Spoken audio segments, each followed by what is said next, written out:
আসসালামু আলাইকুম। আসলেই পুরুষ মানুষের কষ্ট বোঝা খুবই কঠিন। আজকে আমি যে গাড়িতে যাচ্ছিলাম, এই একই গাড়িতে একটা পরিবার যাচ্ছিল।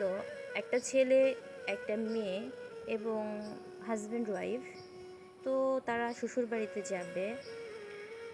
তো লোকটা বলতেছিল যে কিছু নিয়ে যাই। তো একটা মিষ্টির দোকানে এসে সে বারবার পকেটের দিকে তাকাচ্ছিল যে কিছু নিয়ে যায় নিয়ে যায়।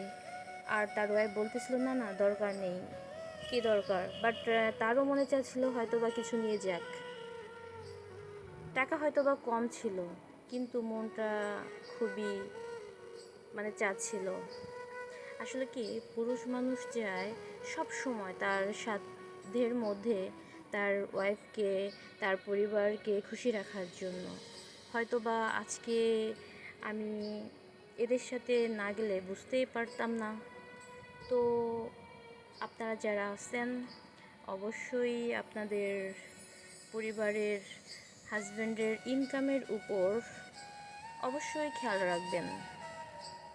তাহলে হয়তো বা সে মন থেকে কষ্ট পাবে না। যে যতটুকু সাধ্য আছে তার ভিতরে চেষ্টা করবেন মেনে নেওয়ার জন্য বা সব কিছু কমপ্লিট করার জন্য। তো সবাই ভালো থাকবেন। আল্লাহ হাফেজ।